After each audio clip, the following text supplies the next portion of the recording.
오늘부터는 빌립보서 강해를 시작하도록 하겠습니다.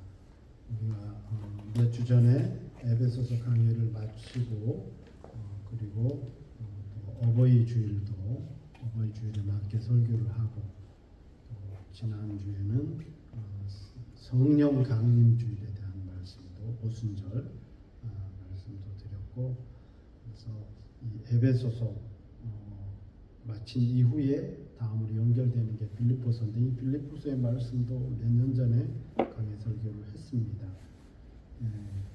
그래서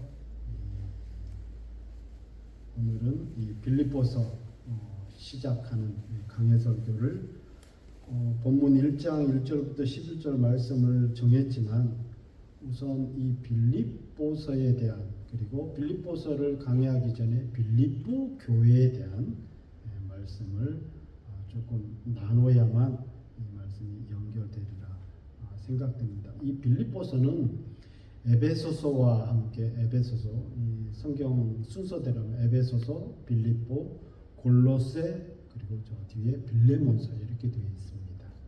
이 네 성경이 바울이 복음을 전하다가 감옥에 갇혀 있는 그곳에서, 물론 감옥 장소는 다 다르겠지만요, 이 옥중서신, 그래서 4대 옥중서신으로 유명한 성경입니다. 그래서 두 번째로는 이 빌립보서가 되겠고요.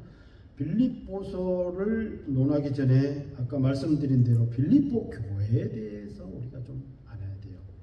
빌립보라는 지역의 교회를 그 당시에는 지역 이름을 따서 교회를 세웠기 때문에 이 빌립보 지역을 우선 우리가 생각하면, 빌립보는 그리스에 있는 지역 가운데 하나입니다. 에베소 교회는 어디냐면 소아시아 지역이에요.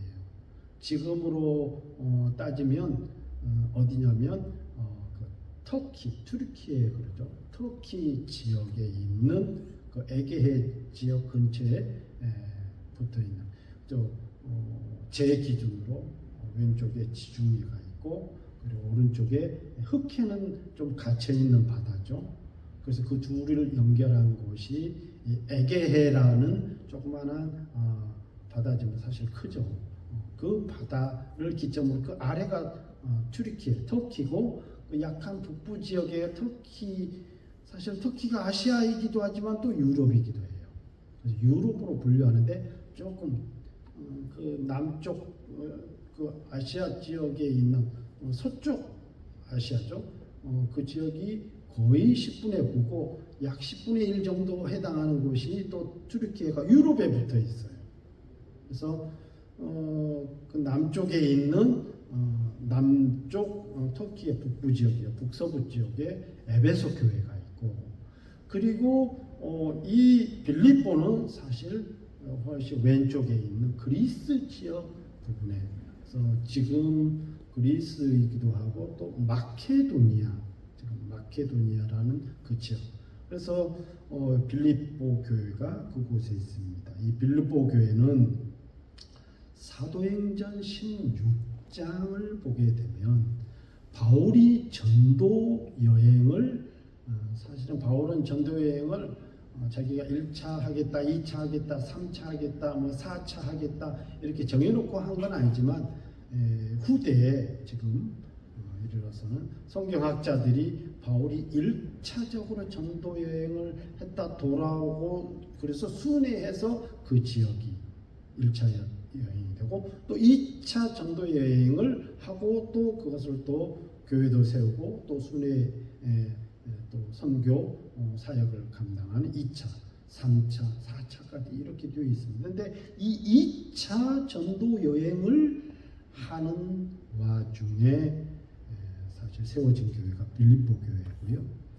그리고 사실 이 바울은 빌립보 지역에 가서 교회를 세운 것은 유럽에서는 최초의 교회예요.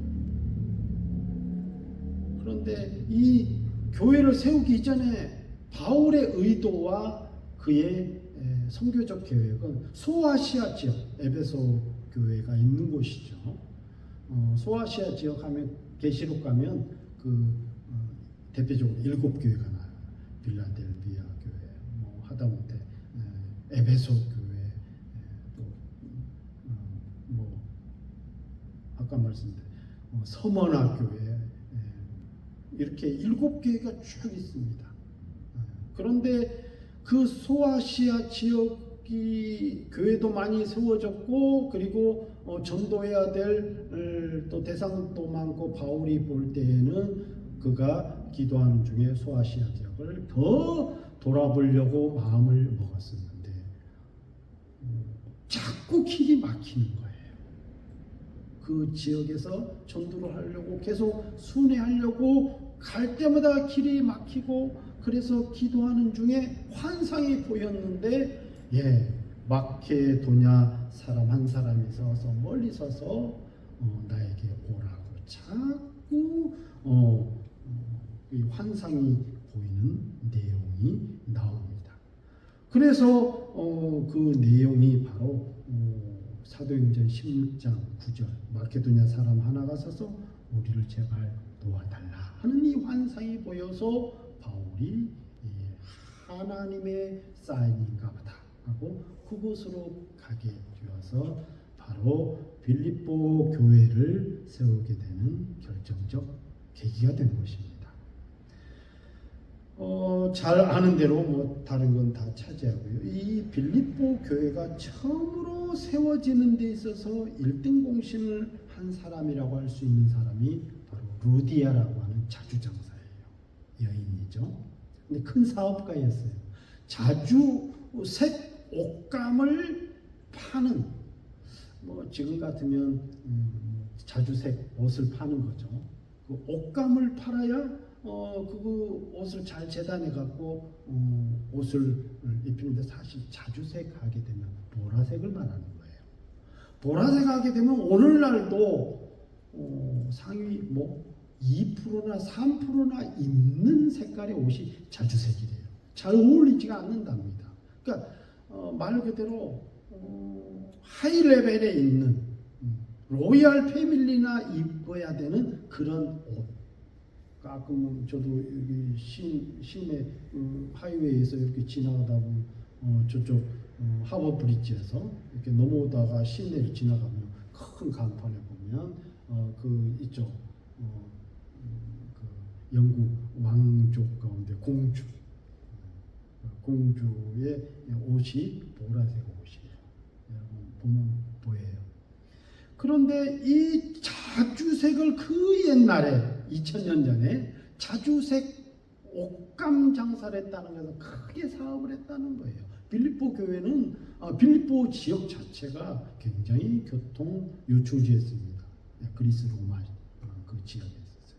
그래서 이 루디아가 유럽 최초로 회심자였고, 그래서 이 빌립보 교회는 아마도 성경학자들을 대다수가 이 루디아의 집, 거기서부터 예배 모임이 시작되고 교회가 시작되어서 교회를 구체적으로 세웠을 것이다 하는 대다수의 의견이 많습니다. 그래서 그 집에서 교회가 시작된 교회가 빌립보 교회고, 또 사도행전에 보면 점치는 유명한 여종이 하나 나왔습니다. 그 점치는 여종이 바울의 선교 전도 사역 중에 귀신이 떠나가고, 그래서 이제는 자기는 이제 점으로 큰 사업을 했는데 더 이상 할 수 없게 되었다고 해서 난리가 난 사건들인데, 이런 사람이 회개하게 되고, 또 유명한 사건이 빌립보 감옥에 이 바울하고 실라가 갇혔을 때, 그게 사도행전 16장에 쭉 나오는 내용입니다.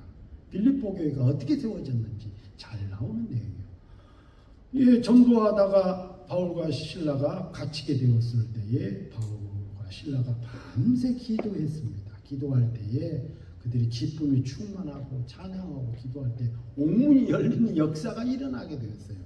그래서 그 간수장이가 벌벌벌 떨리고 두렵고 떨리는 가운데, 이제 큰일 났구나.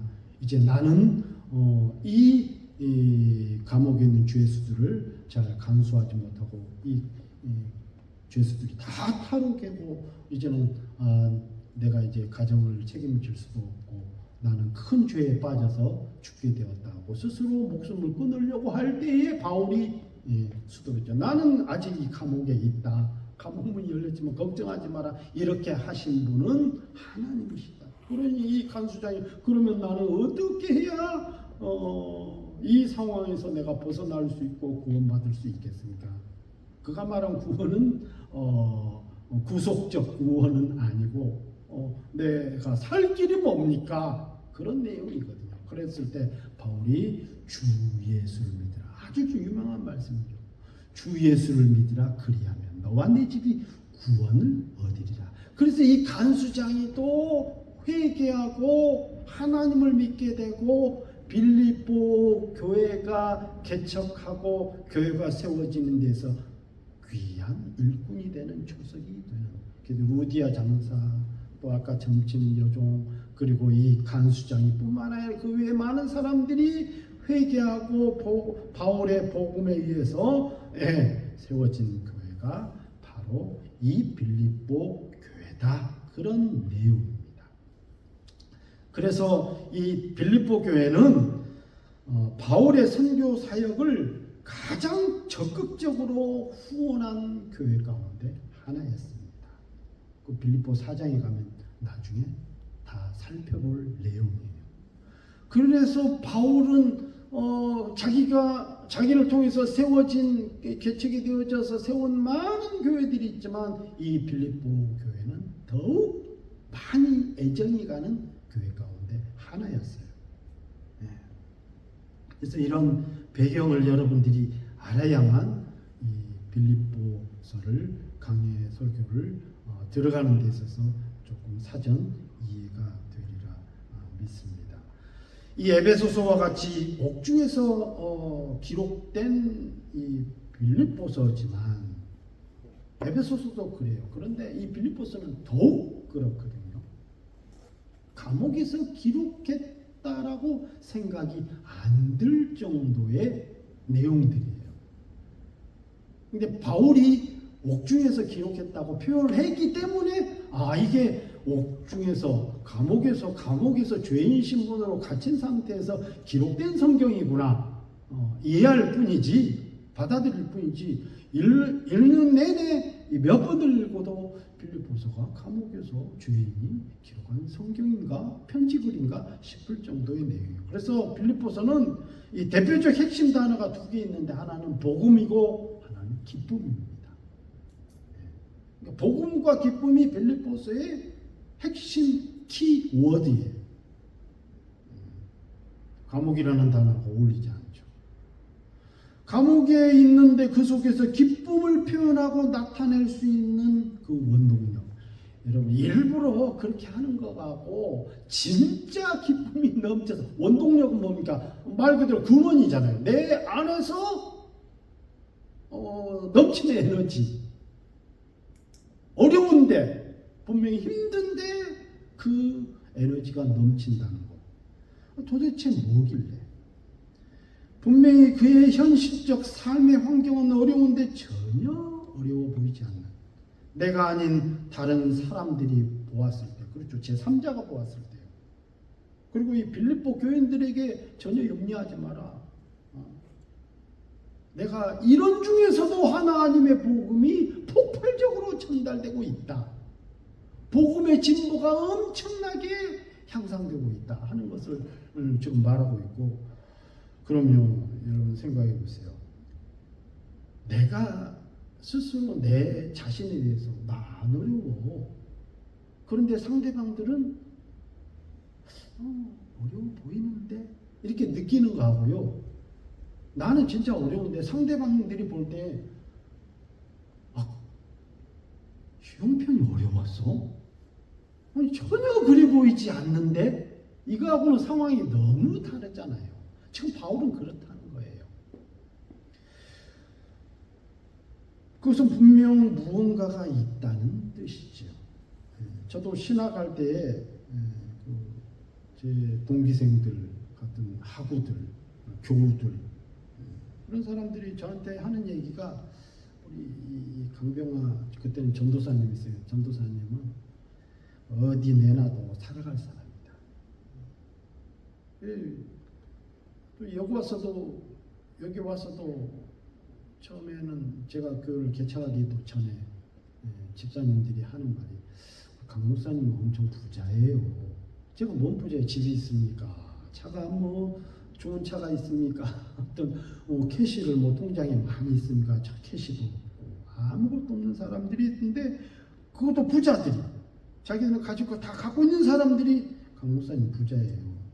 부자가 아닌데 여러분은 살아가면서 여러분 주변 사람들로부터 그런 얘기를 들어본 적이 있느냐 이거예요. 아니면 분명 환경적으로는 어려운 사람이 아닌데 저 사람 부유한데 그럼에도 불구하고 불안하고요. 남들이 볼 때 안타깝고 걱정이 되는 염려가 되는 그러면 안 되는데 그런 사람은 아닌지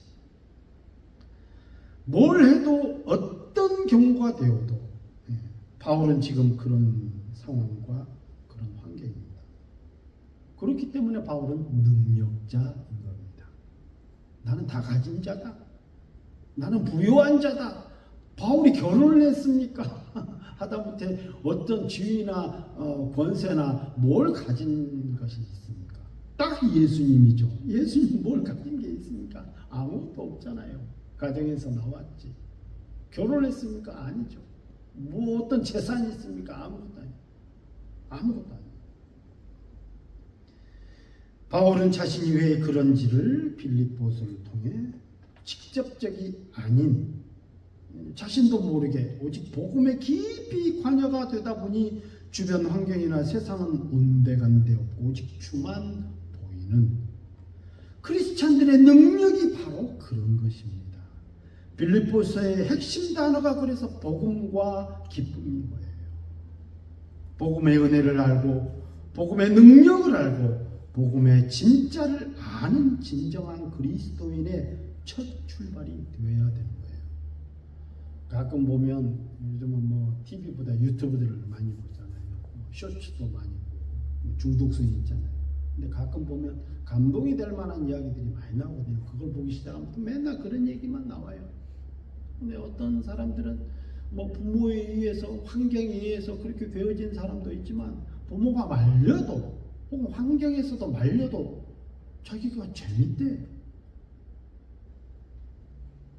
그렇잖아요. 우리가 학교 다니면서 학생들이 하는 얘기가 교우들 가운데 막 전교 1등 하는 애들 정말 공부를 퍼펙트하게 하는 애들이죠. 공부가 재밌대. 그럼 모르잖아요. 밥맛이야. 재수 없어. 근데 진짜 재밌다고 말하는 그 친구는 정말 재밌는 거예요. 왜? 그 속에 빠져 있거든요.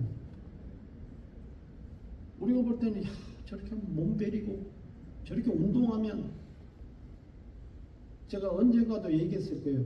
제가 고등학교 때 저는 서예를 해서 미술부에 있었거든요. 거의 어떤 학예 발표회 하면 4개월 동안을 늘 준비합니다. 대회도 준비하지만 학예회 발표하면 뭐 주변에 외부에 있는 학교들을 다 초청하거든요. 그러면 전시회를 다 보는데 저희는 서예부에 있었고 또 회화부가 있어요. 회화부가 있는데 회화부에서 하는 1년 선배인 그분이 그쵸. 저희는 공고인데 미술부 있어봐야 무슨 능력이 나타나겠어요. 공고 기술직이었는데 미술 고등학교 그런 데는 없잖아요. 근데 미술이 좋아가지고 자기는 미대 가겠다가 준비한 사람도 있었어요. 1년 선배 가운데 한 명. 그래서 제일 서예를 하면 대생을 먼저 하죠. 대생이 뭔지 알죠? 말 그대로 비너스 조각 있으면 그걸 그리는 거예요. 스케치 나오는 거죠. 미친 듯이 밤새서도 해요. 잘 안 되면 그게 나와야 되니까 그 표정 나와야 돼요. 근데 그 선배가 하는 얘기가 자기가 계속 하다 보니까 그 비너스가 윙크를 하더래. 미친놈이죠. 시켜서 하겠냐 이 말이에요. 너무 좋고 그 속에 빠져 있고 너무 그 가치를 아니까 하면서 자기가 사실 저희 학교에서는 뭐 전자 고등학교였으니까 그 당시 전자 고등학교 지금 대한민국이 전 세계를 발칵 뒤집힌 게 D램이잖아요. 반도체. 그 당시 반도체 처음 나올 때예요, 제가. 근데 반도체 고등학교는 우리나라밖에 없었어요. 고등학교가. 우리나라에 딱 하나밖에 없어요. 그때 반도체. 그러니까요. 지금 나도 그 반도체 삼성이나 내 친구들 다 현대. 그때는 현대 하이닉스였어요. 현대 전자였지. 그대로 있으면 지금 한 6억 받을 텐데. 제가 딱 그쪽에 있었어요. 그래서 제일 처음에 배운 게 트랜지스터, 저항이죠. 그게 발전된 게 IC, 칩, 반도체 칩. 뭐 8비트, 16비트, 32비트 뭐 이런 거 다 배우고 할 때예요. 64비트 뭐 이런 거. 그러다가 뭐 그죠. 킬로와 그 다음에 메가, 기가 이렇게 넘어가는 거예요. D램. 그래서 저 중학교 하고 고등학교 때부터 벌써 그 단위가 메가, 기가 또 밑으로는 뭐 피코 뭐 다 그걸 배운 것들이 다 그래요. 10에 마이너스 12 이상 막 이런 거 생각해보세요. 그런데 도저히 미래를 갈 수 있는 형편이 아니죠. 왜냐하면 우리는 벌써 과가 다르니까. 근데 그 1년 선배 그분은 미술에 비친 거예요. 제가 그 얘기를 듣고 참 이해를 못했거든요. 비너스가 윙크를. 근데 그 분이 부산대 미대를 갔어요. 자기가 좋아하는 거예요. 이게 시켜서 하겠네요. 잠도 안 자고 놀지도 않고 노는 것보다 더 재밌는 거야. 잠보다도 더 재밌는 거야. 자기가 거기에 빠지니까. 바울은 이 복음의 비밀, 복음의 가치, 그래서 자기가 가졌던 거, 지위, 명예, 모든 거, 로마의 시민권도 가지고 있었고, 이스라엘에서 자기는 그저 유대인 중에 유대인이었고, 엄청난, 그리고 학식으로나 모든 것을 하면 그 공예 의원 가운데 하나일 정도로 바울은 엄청나게 모든 것을 다 가질 수 있는 사람이었어요. 그런데 복음을 만나고 나서는 온데간데 없고, 세상은 온데간데 없고, 그 어떤 것도 안 보이고 오직 주의 은혜와 그 복음을 만난 이후에는 주께서 부르시니까 감옥에 있어도 감옥에 있는 것 같지가 않는 거예요. 그러니까 세상에 어떤 것도 그를 방해를 못하는 거죠. 아까 제가 말씀드렸잖아요. 그 어떤 것도 미친 사람 같다고. 바울은 그런 상태에서 빌립보 교인들을 지금 대하고 그를 펜을 들어서 그들에게 권면하고 있는 내용이 빌립보 내용입니다. 복음과 기쁨. 그래서 중요하다고 하는 구절들이 많이 있습니다만 18절에 보면 그러면 무엇이냐 거칠로 하나 참으로 하나 무슨 방도로 하든지 전파되는 것은 그리스도니 이로써 나는 기뻐하고 또한 기뻐하리라. 그런 내용이죠. 사실 이 복음의 비밀이 가장 잘 드러낸 서신서가 빌립보서입니다. 그래서 빌립보서는 하나님의 섭리, 특히 어떤 부분으로 나타내면 예수 그리스도의 성육신 그리고 십자가에서 죽으신 다시 부활하신 이 복음의 핵심적인 비밀에 대해서 계속 반복해서 말씀하고 있어요. 하지만 이런 예수님의 성육신 사건과 십자가의 죽음을 신학적으로 가장 잘 해석한 서신이 빌립보서입니다. 바울은 빌립보서에서 예수 그리스도의 본질은 원래적으로 절대적으로 하나님과 동등되다고 말씀하고 있어요. 여러분 빌립보서 2장 5절부터 11절 너무나도 유명하잖아요. 그는 근본 하나님의 본체시나 하나님과 동등됨을 취할 것으로 여기지 아니하시고 그 말은 뭐예요? 동등하다는 거, 그분은 하나님이시다는 거예요.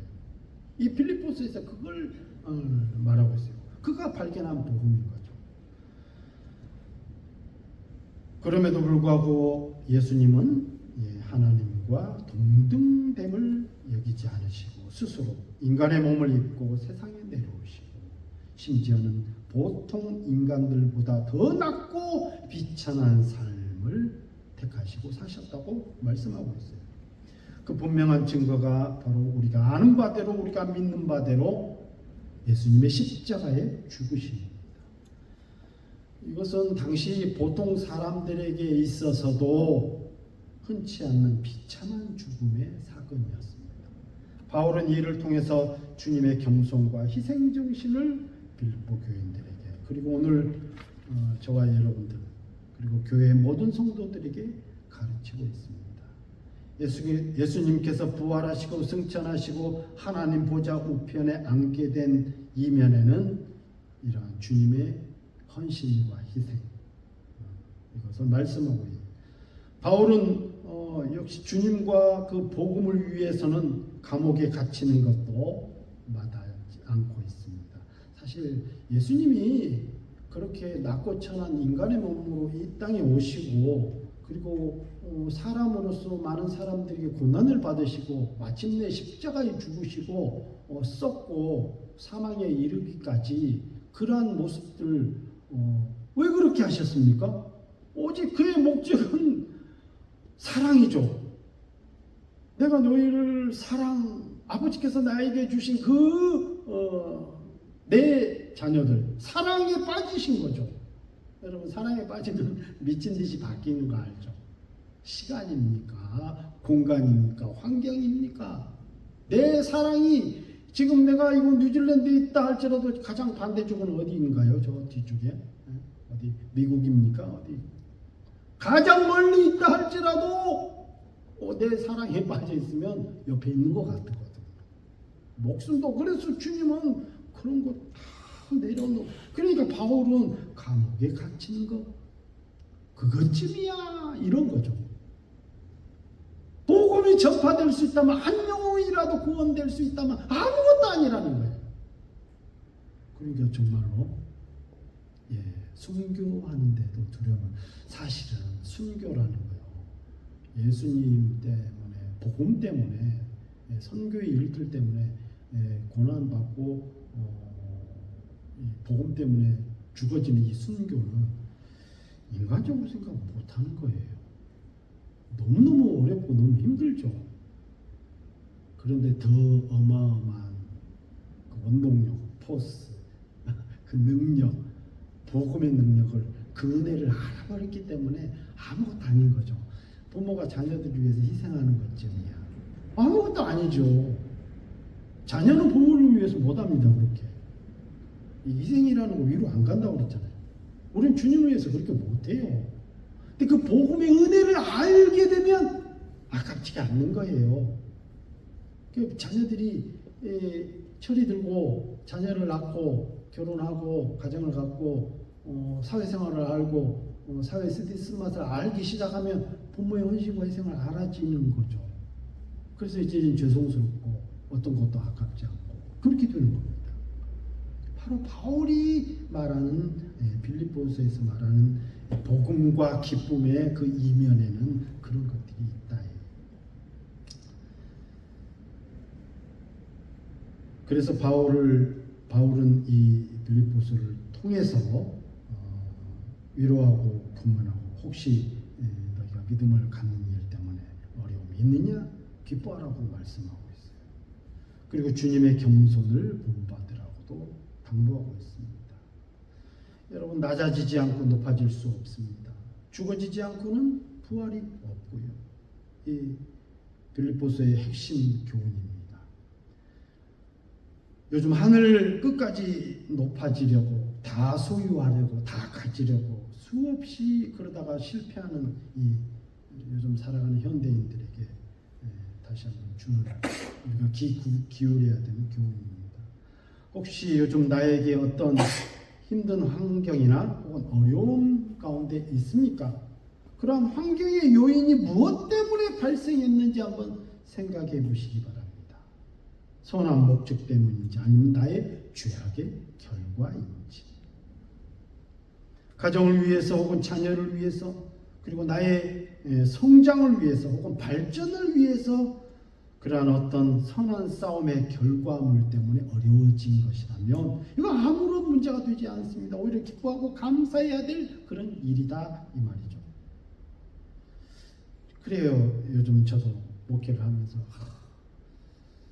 하나님 이 목회가 잘 안 되어지는 것이 혹은 더 많은 성장과 부흥이 있어야 되는데 정체되고 머물러 있고 이런 상황이 뭐 때문에 되는 것입니까? 혹은 어떤 성도들이 시험이 들었는데 혹은 나의 죄악 때문에 되어진 것인지 어떤 교회가 성장해 가는 과정 때문에 그런 것인지 그런 것 때문에 깊이 고민하고 또 생각해보고 또 하나님 앞에 머물러 봅니다.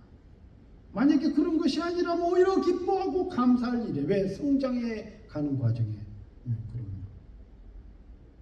어린 자녀들도 성장하면 무릎도 아프고요. 또는 막 관절도 아프고 막 그렇습니다. 주물러줘요. 그때는 뭘 시키면 안 돼요. 뭘 자꾸 운동이라고 그러면 안 돼요. 가만히 있어야 됩니다. 그러다 보면 어느 순간 그게 지나고 나면 또 쑥 성장해요. 그럼 모든 수목들이나 화초들이나 식물들이 다 그렇잖아요. 성장하려면 그 겨울을 지나가야 돼요. 안 그러면 1년짜리 인생이 되고 맙니다. 1년짜리 생물이 되고 말아요. 2년, 3년 혹은 10년, 100년이 가고 엄청나게 오래 가려면 그 어려운 계절 성장이 안 되는 것 같은 그런 계절을 넘어가야 된다. 그래서 우리는 감사할 일이고 기뻐해야 될 일이다. 예수님께서는 하나님의 뜻을 행하려다 우리를 구원하시려다 고난이 왔고 또 십자가를 지셨고 마침내 죽으셨지만 그것이 끝이 아니었습니다.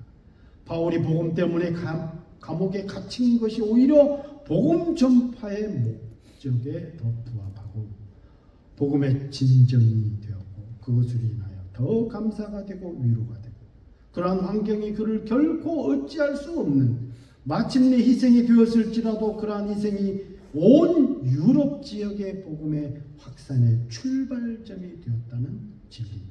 그래서 이 빌립보 교회를 통해서 단순히 딱 하나의 환상이었습니다. 마케도니아 사람들이 손을 흔들면서 제발 이곳에 와서 우리를 도와달라. 이건 하나님의 성령이 그를 부르시는 불모지죠. 교회도 없고 누구를 만날지 어떻게 합니까? 되려 빌립보 감옥에 갇히는 와중에도 간수장들이 그렇죠. 간수도 간수장 높은 자리잖아요. 책임을 져야 돼요. 그러니까 그를 따르는 사람도 많을 거 아니에요. 그와 온 가족이 예수를 믿게 되고 그를 따르는 사람들이 다 예수를 믿어서 빌립보 교회가 세워지고 그 교회를 통해서 유럽 전체 복음이 오늘날도 기독교의 나라들로 가득 차 있는 곳이 유럽입니다. 유럽이 지금까지 버텨왔던 힘의 에너지, 원동력, 포스 이런 것들이 바로 이 빌립보 교회를 통해서 바울의 이 낮아짐 감옥에 갈지라도 나를 통해서 하나님께서 복음이 확산되게 한다면 이보다 더 좋은 일이 어디 있겠느냐? 우리 교회가 비록 약하고 여러분의 삶이 비록 지금 눈에 안 보인다 할지라도 그것을 통해서 여러분의 삶을 통해서 하나님의 복음의 확장의 계획이 숨겨 있다면 우리가 감사할 일이 되고 버틸 수 있고 그 자리에서 견뎌낼 수 있는 원동력이 되고 힘이 된다는 말씀을 기억하면서 한 주간도 믿음으로 승리하시기를 주의 이름으로 축원합니다. 기도합시다.